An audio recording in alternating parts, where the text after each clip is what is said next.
Jesus says, this is my commandment, that you love one another as I have loved you. This means all questions of sexual morality come down to one very simple question.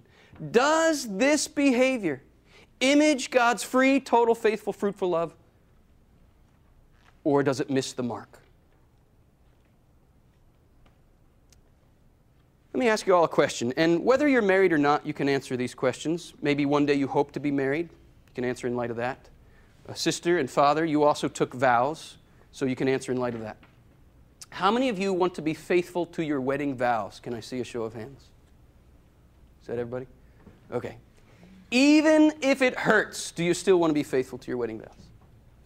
Even if it demands tremendous, even gut-wrenching sacrifice, do you still want to be faithful to your wedding vows?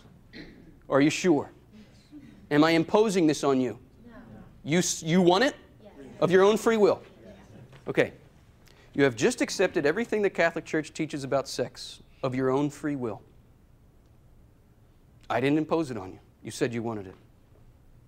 Because this is exactly what is at stake.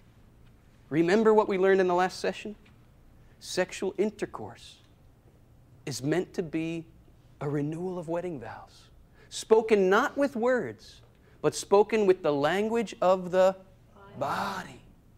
Now, it's a very wonderful thing if on a special anniversary, husband and wife go back to the church and renew their vows. That's great. But that shouldn't undermine the fact that every time a husband and a wife engage in that union, in becoming one flesh, they're meant to be speaking and renewing their wedding vows with the language of their bodies. How healthy would a marriage be if a husband and a wife were regularly unfaithful to their wedding vows? How many say, yeah, that's the kind of marriage I'd like to have?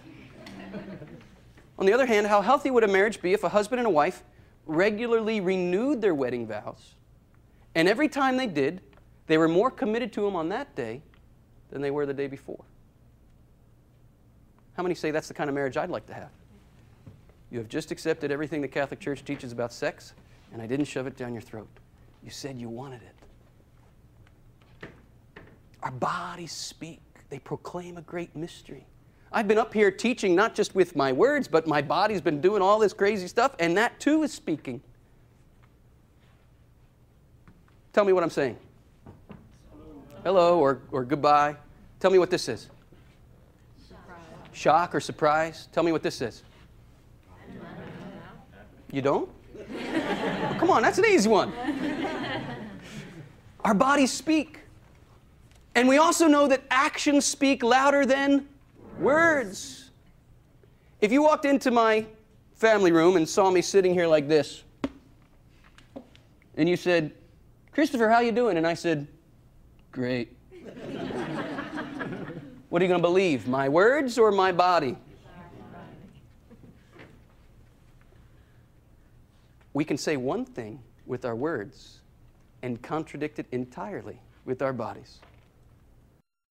What does sexual union look like when it corresponds to the words of the wedding vows? That's what we're after. 1b, we can speak of moral good and evil in the sexual relationship based on whether the couple gives to their union the character of a truthful sign. Is this a true sign of God's love, or is it not? Let's do the math. And don't be afraid to admit if you are guilty of every single sin I'm about to talk about. God's mercy has been given, and we must trust in that mercy. There is only one sin we should be afraid of. Only one. The refusal to admit sin. Because the refusal to admit sin is the only unforgivable sin. Jesus called it the blaspheming of the Holy Spirit. When we blaspheme the Holy Spirit, we're saying, I haven't sinned and I don't need the Holy Spirit to forgive me of sin because I haven't sinned. Don't be afraid to admit a million sins. Be only afraid of rationalizing sin. Everybody with me here? Let's trust in God's mercy. He's not against us. He wants to save us. So let's just do the math.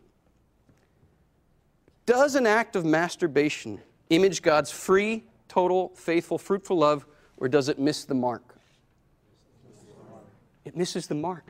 If you struggle with this, I'm not here to condemn you. I'm here to proclaim a truth that can set us all free. Does premarital sex image God's free, total, faithful, fruitful love, or does it miss the mark? If anybody here struggles with this, believe me, I'm not here to condemn you. I'm here to proclaim a truth that can set us free. Does homosexual activity image God's free, total, faithful, fruitful love, or does it not? If anybody here struggles with this, any viewer struggles with this, I'm not here to condemn anybody. I am here to proclaim the full truth of our humanity that can set us free. Go down the list. You're eventually going to get to this one. And this is the big bugaboo. This is the big bone of contention in the church over the last 40, 50 years. Be not afraid of the demands of love. Be not afraid to admit 1,000,000 times we've failed. Be only afraid of rationalizing. Does an intentionally sterilized act of intercourse, even between spouses, does this image God's free, total, faithful, fruitful love, or does it miss the mark? If the church's teaching on contraception is here and our hearts are over here, maybe the problem is not with the teaching of the church. Maybe the problem is our hardness of heart. If today you hear His voice, harden not your hearts.